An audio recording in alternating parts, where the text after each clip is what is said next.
Hello, and welcome back to another Dokkan battle video. So we did end up getting the easy information for Super Vegeta, Super Vegeta again, and then Yamcha Puar. Now, for some reason, they did not give us the EZA information for High School Gohan, Mr. Buu, and the STR Big Bang Attack of Vegeta. I don't know why. They're gonna all end up being in the data download anyway, but we're just gonna go ahead and talk about these three here. So first starters, let's see what Super Vegeta is going. I've already read this last night when it came out, but you know, it is what it is. So his leader skill is Master Evolution or Pure Saiyan's Key 3 170, which is a really good leader skill. It's probably the best Pure Saiyan lead that we have right now. Raises defense for one turn, causes immense damage, and then he gets guaranteed crit for the turn, which is very good.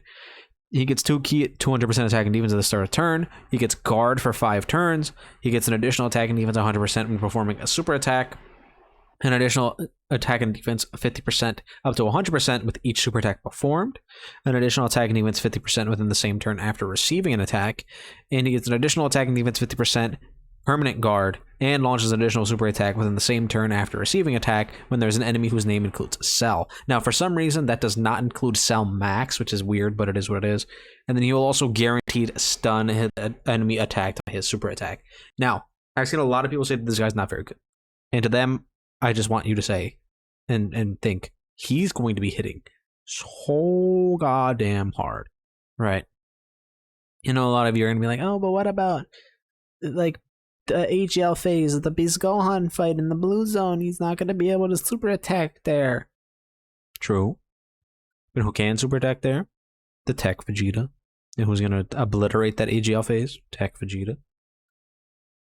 And then you're going to get in the next physical phase, and guess what? He's going to literally two-hit Gohan.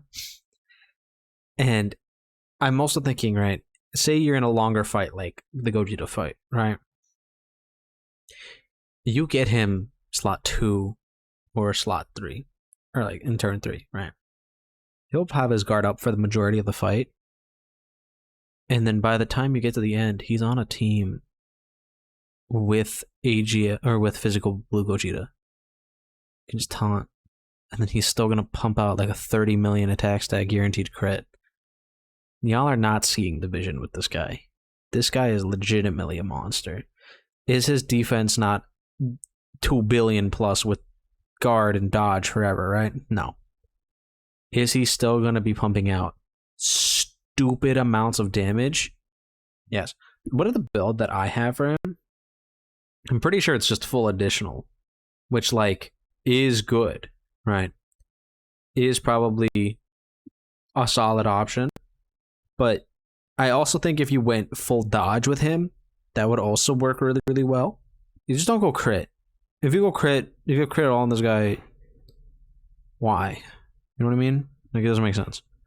But in all other aspects, he is cooking it up. Now, again, I think he is really solid. I know some people are gonna be like, he's not that good. Yes, he is. Is he transformed Super Saiyan 2 Kefla good? Probably not. Is he still really good? Yeah. Next, we have AGL Super Vegeta, who is a very quirky unit, I think is very funny. So AGL Super Vegeta, who cares about his super attack effect, or his leader skill? His super attack effect causes supreme damage, guaranteed seals, and then raises his attack for 9 turns, which again is interesting. And that's it, it's just interesting. It's like, okay, sure. He gets 150% attack and defense at the start of turn, 100% attack and defense when performing a super attack, and if HP is below 50%, he gets a guaranteed crit. He launches an additional attack, which has a great chance to become a super attack. He gets 30% damage reduction. If you're below 70% HP at the start of the turn, you get another 20%. If you happen to be below 50% HP, you get another 20%. If you happen to be below 30% HP, you get another 20%. Which means if you load up into a turn, and this guy's on it, and you are below 20% or 30% HP, he will have 90% damage reduction. Now, is that going to be very often? Not really, because more than likely, if you're in a position where this is happening, you're just kind of dead, right? Most of these bosses don't leave you hanging on a thread. Now, technically, right, Vegeta, like the tech one, he can eat these big attacks and you'll be like bare minimum below the 50% HP mark. And that's still going to give you 70% damage reduction. So like he's still going to be really good. And then he also does support all allies, key +1, and attacking defense 25%. And if they happen to be AGL, STR, or physical, they get another 2 key and another 25% attack defense. The weakens regeneration is just nothing left over from the old Dokkan event structure. But yeah, that is still pretty damn good in my opinion. Legitimately, like, this guy can be a quirky little option. And since he's AGL, we have a couple decent, like, hard STR fights right now. He could be a quirky little choice that you can just toss on to a team, and he could potentially have up to 90% damage reduction. Go full dodge, by the way, on that guy if you haven't built him yet. Then we got Yamcha and Puar here. Their 12 key gives them 30% attack and defense for 1 turn, causes colossal damage, and lowers defense. Their 18 key, so it's the exact same thing, except it does mega colossal and massively lowers defense. That can be good for some fights like the Cell Max fight and for Trunks. Their passive skill, key +5 at the start of turn, which is good considering they have weird links.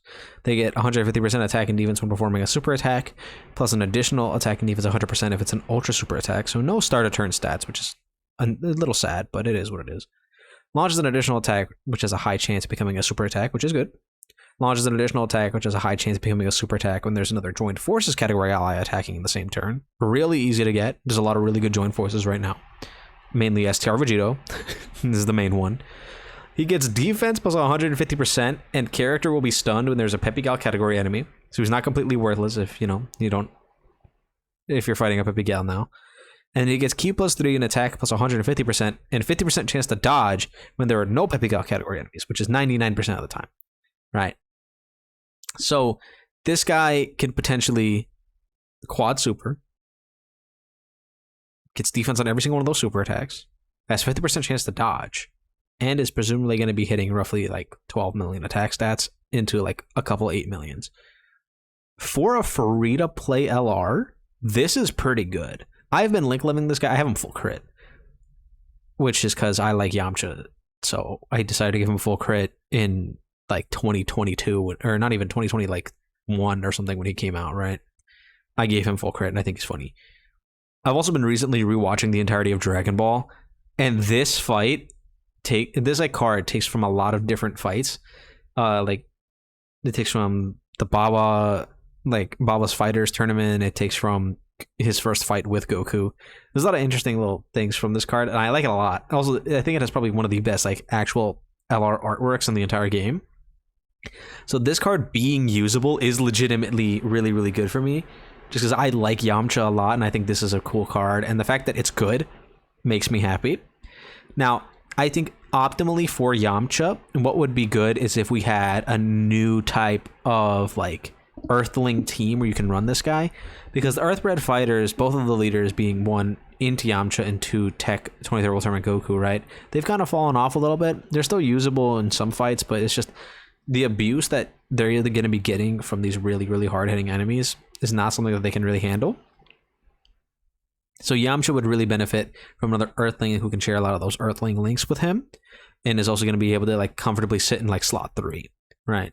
So I think Yamcha as like a 6th or 7th unit on the team is legitimately a very solid choice, especially if it's like an Earthling centric. Oh, I accidentally hit a button. Don't worry about that one. I'll just keep that in the video. It is what it is. Anyway, I do think Yamcha will be a solid choice just to toss on at like the end of the team. Like if he's the 6th best unit on the team, you're kind of cooking, right? So I do think if we get some mainly Earthling buffs, I think Yamcha will legitimately be kind of cooking it up.